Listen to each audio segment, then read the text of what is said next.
You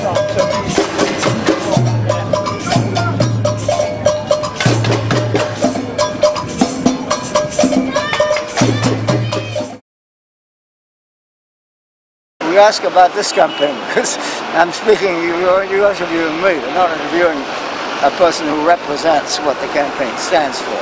So, regarding what the campaign stands for, I came here from Iraq feeling that it would be a good idea to have, yes, human shields, but on a much grander scale. I think that this would be, I think it might bring about prevention of a war of aggression to get enough people, like human shields, 120 stayed there, right? So if you got thousands, millions, why not the whole world, who go there as volunteers, we could then show that an attack on one country is an attack on all the people who are there defending that country and who themselves are from other countries. So it's really an attack on the peoples of the world. You can't just say you're going to attack one country because you don't like that country, or you don't like them. Let's be clear about this. These are racist wars. So you're killing people who are Arabs, you're killing people who are Africans, or black people. You're killing people perhaps of another ethnic group. And I know that with the Nazis it was killing Jews, but I think it's important to remind every listener that it wasn't just Jews, and Slavs, and trade unionists, communists, and many groups. But it was of course wrong to do that. So I think that the solution would be to have a lot of the volunteers in the country and saying if we kill people of that country, you're also killing us who are from other countries of the world, because we are, besides being citizens of one country, we're also citizens of the world. So it's important to realize that. So this is the position that I take, because you're speaking to me as a person who's come here, because we have one common idea, which I'll talk about in a minute. But the ideas we have otherwise are the ones that, well, okay, in my case, the ideas that I mentioned, it's very important. But I think it's compatible with what's happening here, or I wouldn't be here. But I realize other campaigners may not agree with what I said here. But so, talking about what we agree upon, I feel that, yes, we should stop any kind of war of aggression. We should prevent this from happening. So prevention is better than cure. If it's happened already, then of course it's a lot harder to stop it, but we're going to do everything we can to stop it. And what we have to do is, well, we have to have peace, yes, but peace without freedom doesn't mean much, because peace without freedom can be appeasement too. And that's what Chamberlain said before World War II, peace. So go ahead, Hitler, and you attack other countries. As you know, he annexed Austria and Czechoslovakia, swallowed it up. Then in Spain, supporting his fellow fascist Franco, along with Mussolini, so forth. Of course, the plan was, as far as Africa and Asia, other countries are concerned, well, domination of the world. It said it very clearly. So we've got to be against that. But today, we have Bush and Blair, who seem to have a similar idea. Now, to have domination. Maybe the domination may not involve all the brutality that we've seen the Nazis do. But sometimes I wonder, because we're not putting people in gas ovens, but by bombing other countries, we're killing many more than Hitler killed in his day, with the weapons that we have, and going into more countries, these wars having lasted longer. And one statement I made, and I think it's important, I realize again that I'm talking about my ideas rather than the ideas of the campaign that we share, but I think that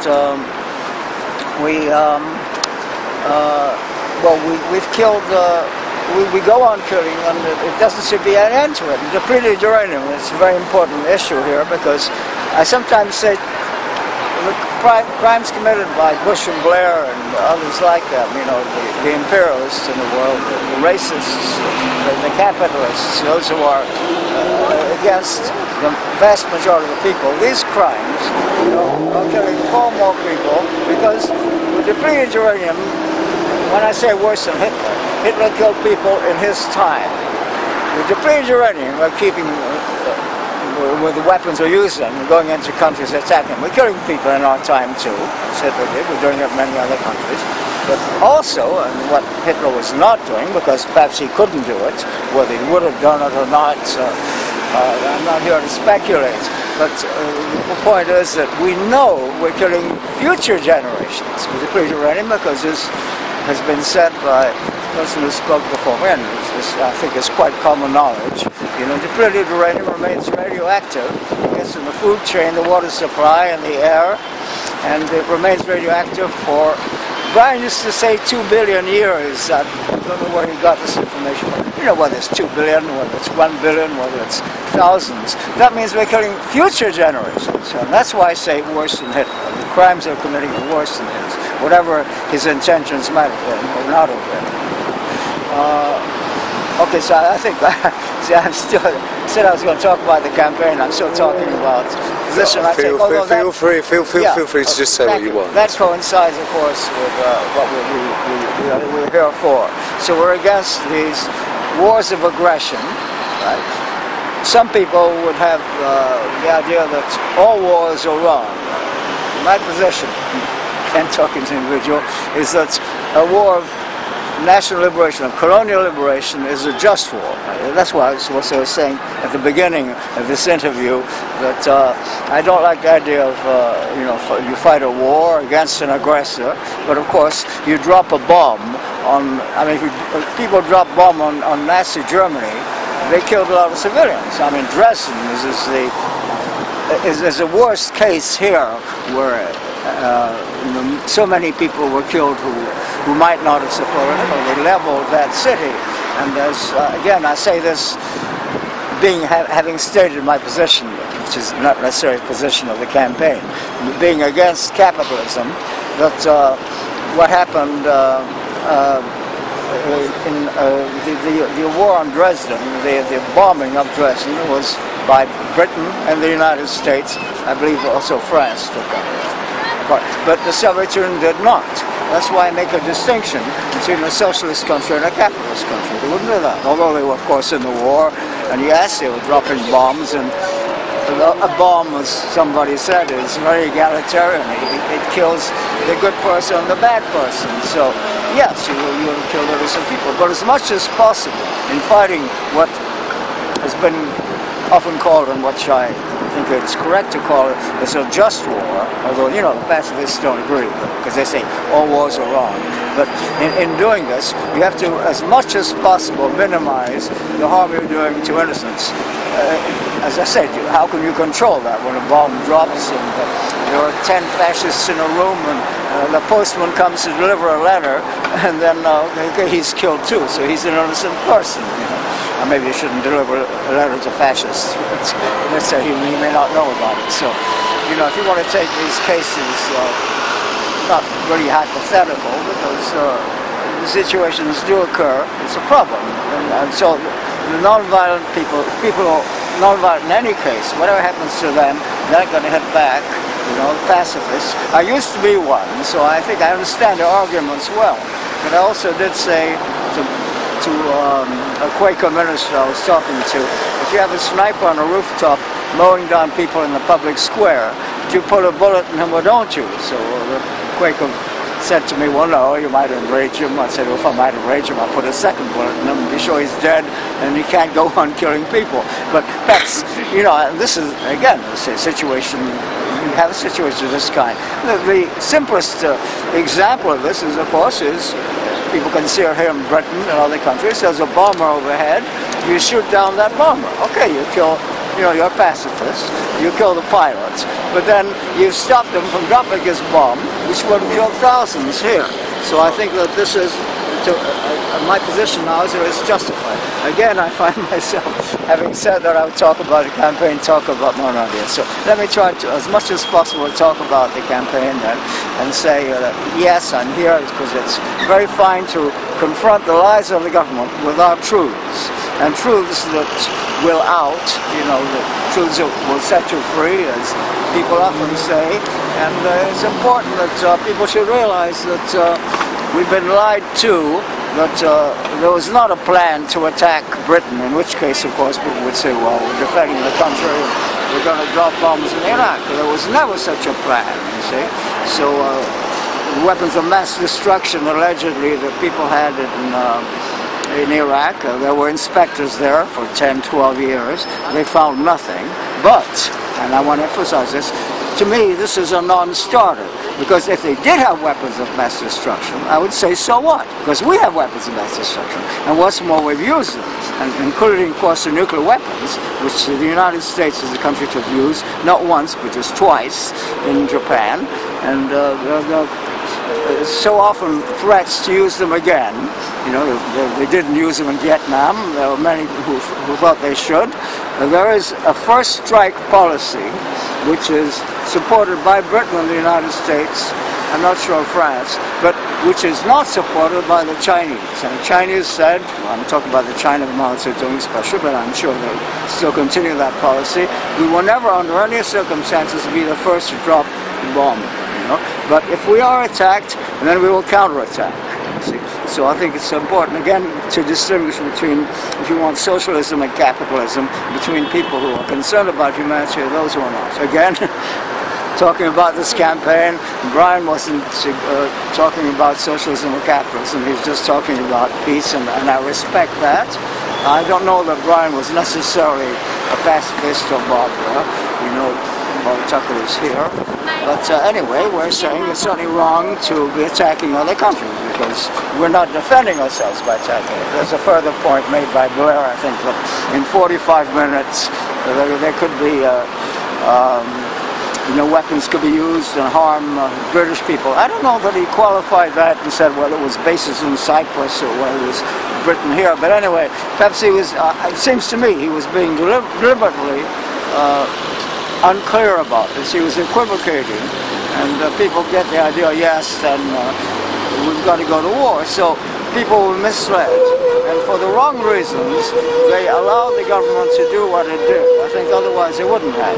And we have a sign here, it's very important, that there should have been a referendum. If there had been a referendum, I understand at the time there was an opinion poll, 61% of the people, I gather, from what I understand, can recall, were against the attack on Iraq, and Blair did it anyway. So that means, by definition, he was not being democratic, because even without the referendum, he knew a majority of people were against it. So it wasn't the will of the people that prevailed, it was the will of Tony Blair, you know, who was a mass murderer, committed genocide over there, Blair and Bush. It was the worst. He should be condemned for that. So again, what do you think? What in your mind do you think we have to do to in our relationships to the people of Iraq and Afghanistan, the civilians who have been caught up in it? How do we show, one, that this wasn't our will? How do we show the people? Well, I think they know that. When we went as volunteers over there, they said, well, you're from England, you're from Australian Aborigines with me, you're from Iceland, the guy I shared a room with, another person from the United States, yes, some from France. They said, yeah, we know that you don't agree. We know very well that these governments did it in your name, but it wasn't, you were not consulted, and you know, we are blaming them, well them, they did it in the name of themselves, the ruling class. I think it's very important to see that all societies are class societies. So, in the interest of the capitalist class of Britain, you know, the interest of imperialism, which is the form of capitalism we have today, you know, the racism, of colonial domination, of greed, of wanting the minerals, wanting the oil, you know, wanting also a strategic position. It's not necessarily, you know, that you want the wealth of the country, although, of course, that certainly figures very prominently.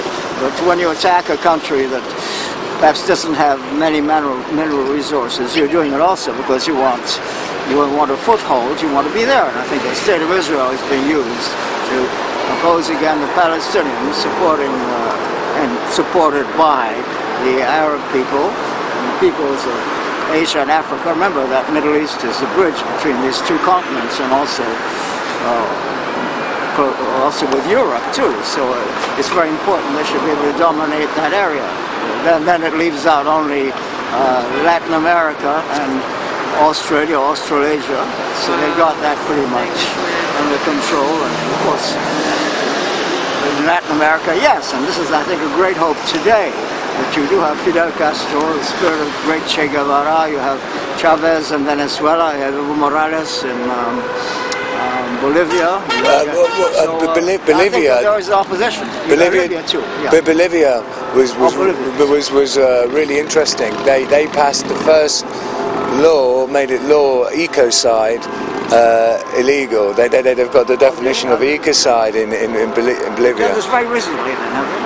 Yeah, a few months ago. Certainly, there's humanity there. I mean, you know, we're sending abroad soldiers, weapons, and what are the Cubans doing? They're exporting doctors and nurses. So we're sending weapons and soldiers to kill people. They're sending people abroad, doctors and nurses, to heal people, to save lives, and in our case, to take lives. I mean, it shows you the distinction between them. It's not that I'm talking about people being angels. I think Bernard Shaw once said, we're on the side of the angels, we can't join them until we die. But the point is not necessarily to be an angel, but certainly to be as good as we can possibly do.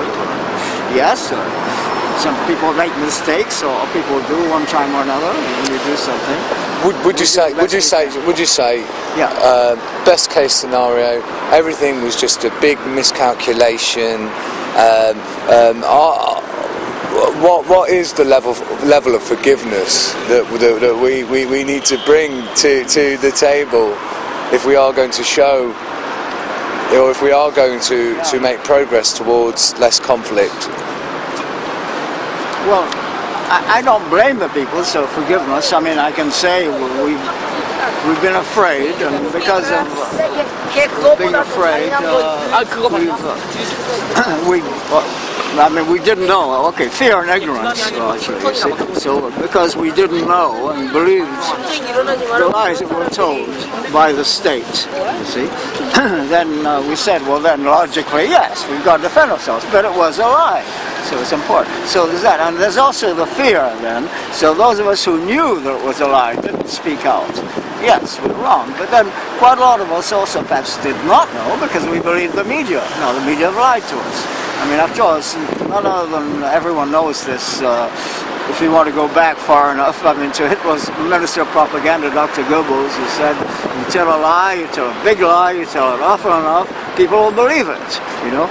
And more recently, Chomsky talked about manufacturing consent, and in between, there was an American sociologist, Vance Packard, who talked about the hidden persuaders, and one teacher I knew, I was living in the States, who said how you bombard people with wrong ideas and they believe them. So there's ignorance. We're being miseducated, being maleducated. I mean, it's not that everything we're told is wrong, but because we're not explained fully, you know, what the alternative can be, what we can do about these issues.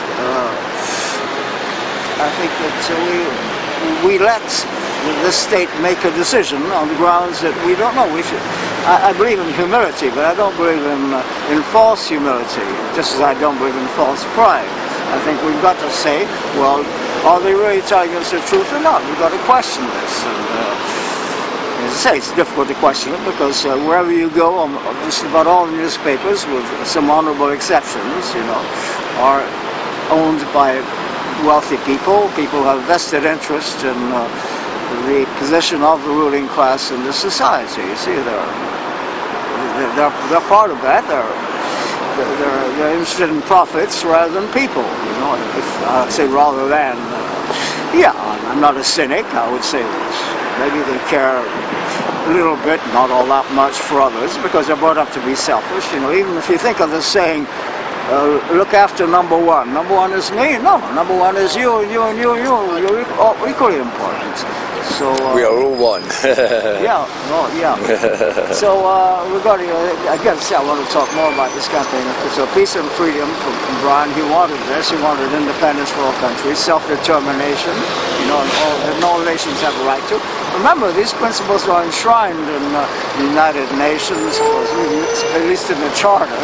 I think the United Nations also has behaved very dishonorably, and it's too often been a tool of the United States and Britain and the imperialists, you know, and he's done some good things, which I'm not denying, but still, when it comes to stopping the aggressors, they haven't done their job. I mean, they say they're going to support the United States to stop Gaddafi. Was Gaddafi the aggressor, or was it those who were against him? I said it was those who were against him. I mean, I heard that friends in Libya said, well, yes, we had education, we had health care, we had jobs, we had homes. I mean, you can talk about, if you want to talk about imperfections, then show me the leader who could have behaved perfectly and who could have done everything. I mean, sometimes, you know, even the idea that you could have done better, it might seem that way from us, from our point of view in this society. And in their societies, it might not seem possible, or it might not even be possible if it being realistic, although I think everything is possible ultimately. So we've got to give people a chance to develop and, as I said, not interfere in their internal affairs. And again, when I say this, I know it raises questions, what should you have done about Nazi Germany and all that. But the first thing I'd say is that if you hadn't backed Nazi Germany, it hadn't been a policy of appeasement of Chamberlain, which you know about, but also before that, you know, what another country was doing, having colonies in Indonesia, if you want to talk about it. The Netherlands, you know, and of course the Boers also in South Africa, the British there, you know, often British companies would say, well, we're not going to stop them as long as we can be in Africa too and get their riches and maintain our colonies there. So it was wrong for us to do it, and it was also wrong for us to let others do it. When I say us, I shouldn't say us, I should say those who presume to speak in our name, so the state, you know. The reason I say the state also, not just the government, is because you have in the state you have the judiciary and you have the police, and you have other institutions that are all part of the state, and the educational system also. It's good to have public education, but we see in schools so many lies have been told about Ireland. I mean, I myself was in school. I'm very proud of the fact that when I was asked if I supported the IRA, I said yes, and had said out. I said, why? You supported the opposition to white supremacy in South Africa, so why don't you support those who are opposed to British rule in Ireland? And IRA, part of Sinn Féin, part of the Republican movement, and of course the nationalists, and their struggle is a just one to get the British out of their country. No country should be occupied by another country, and a nation oppressing another cannot itself be free, as the person who spoke before me said very well. We're losing a lot of our rights because we're depriving other people of their rights. So not just the spending of money, but also that we have a kind of witch hunt, I mean, which we've seen for the United States, and classic instance of McCarthyism, you know. So anybody, it wasn't just a question of being a communist. You know, if you said feed hungry children, fight against racism, you know, Native Americans should have their rights. Say, well, that's what the communists want. So I say, well, of course that's what the communists want. The communist says feed hungry children. I'm supposed to say, no, don't feed them, because the communists are saying that. So we can't be for any kind of justice. So perhaps you could say it was a form of fascism, although, you know, when I use the word fascism, I'm told it has a pretty, something, well, not perhaps entirely precise definition, but anyway, I should use it loosely. So I remember one lecturer, when I used it, on one occasion, and saying to me, well, did the Japanese, were they really fascists? Did they have a party, this and that? So otherwise you can't call them fascists. So where we use the word, I don't think it's using words loosely. It's because people have have seen what's basic to fascism. But anyway, a lot of people in politics have not used the word fascism, and they talk about imperialists and reactionaries, so perhaps I should just say that. So Brian was against this. He believed in justice, he believed in humanity, he didn't want to see children killed, he wanted to see adults killed. He had tremendous warmth for people who came here from other countries, and of course for the people of Britain. And I'm proud to have been associated with him.